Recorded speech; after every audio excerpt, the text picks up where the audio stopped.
নববর্ষ বন্ধুরা, এই নতুন বছরে টিআরওয়াই চ্যানেলে আপনাদের সবাইকে স্বাগত জানাই। আশা করি আপনারা শ্রী বিষ্ণুর অশেষ কৃপাতে খুব ভালো আছেন।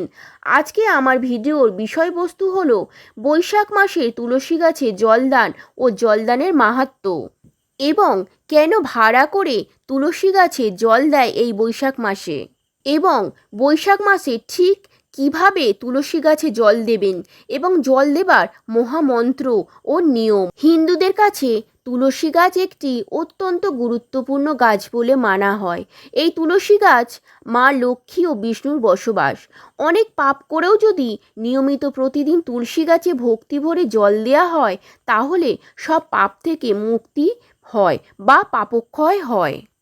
এই বৈশাখ মাসে প্রতিটি ঘরে তুলসী মঞ্চে তুলসী গাছের ভাড়া করে মাটির কিংবা তামার ঘট বাঁধেন এবং পাত্রটির নিচে ছিদ্র থাকে।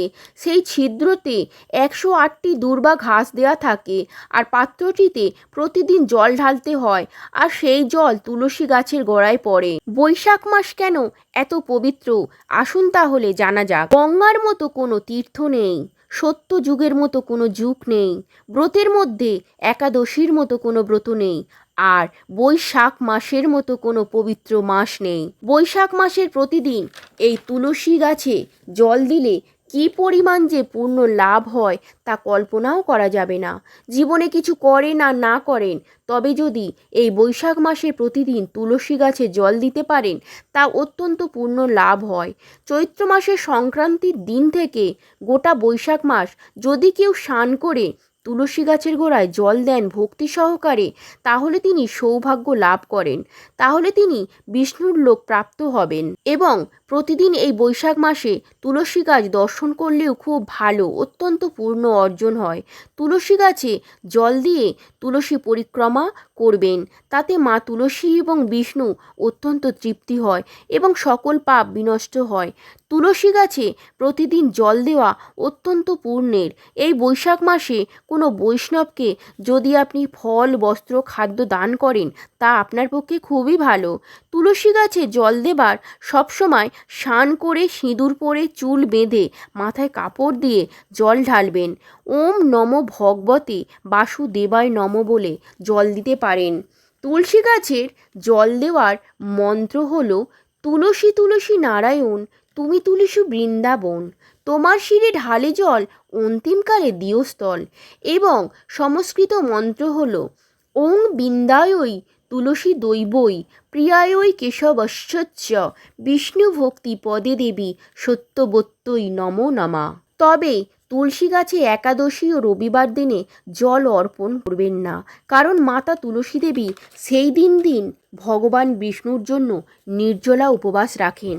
এবং চৈত্র মাসের সংক্রান্তির দিনে তুলসী মঞ্চে দুদিকে দুটি লাঠি দিয়ে তুলসী গাছের সোজাসুজি একটি ছিদ্র বিশিষ্ট পিতল বা মাটির ঘট বাঁধা থাকে। সেই ঘটের ছিদ্রতে 108টি দূর্বা ঘাস থাকে এবং সেই ঘটের মধ্যে জল অর্পণ করলে তুলসী গাছের গোড়ায় পড়ে।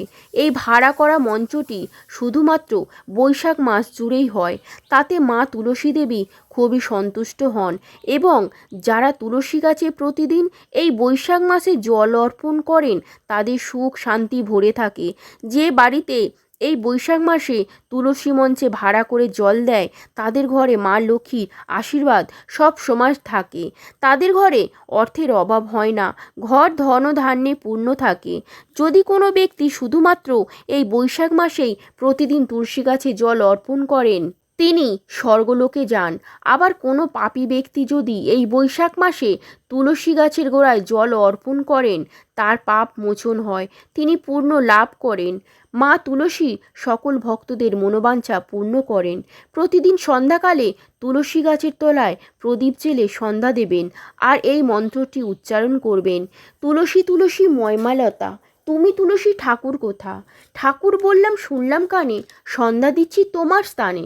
সাঁঝ সন্ধ্যা পবন বাতি, সন্ধ্যা নাও মা সরস্বতী, সন্ধ্যা নাও 33 কোটি দেবদেবীগণ, সন্ধ্যা নাও লক্ষ্মী নারায়ণ। তবে এই বৈশাখ মাসে তুলসী গাছে নারী পুরুষ উভয়ই ভক্তি ভরে জল অর্পণ করবেন এবং তুলসী মঞ্চে সন্ধ্যাবেলা নাম সংকীর্তন করবেন। এতে অত্যন্ত পুণ্য লাভ হবে আর স্বর্গলোকে স্থান হবে। তাহলে বন্ধুরা, এই পবিত্র বৈশাখ মাসে সকলে তুলসী গাছের গোড়ায় ভক্তি ভরে জল অর্পণ করবেন এবং আমার ভিডিওটা কেমন হয়েছে তা কমেন্ট বক্সে অবশ্যই জানাবেন। ভিডিওটা ভালো লাগলে অবশ্যই লাইক করে শেয়ার করে দেবেন, অন্যদের জানার সুযোগ করে দেবেন। তবে আমার ভিডিওতে আপনি যদি নতুন হয়ে থাকেন তাহলে একটি সাবস্ক্রাইব করে দেবেন নতুন নতুন ভিডিও আপডেট পাওয়ার জন্য। শ্রী বিষ্ণুর অশেষ কৃপা পেতে কমেন্ট বক্সে অবশ্যই লিখুন হরে কৃষ্ণ। শেষ পর্যন্ত ভিডিওটার পাশে থাকার জন্য অসংখ্য ধন্যবাদ।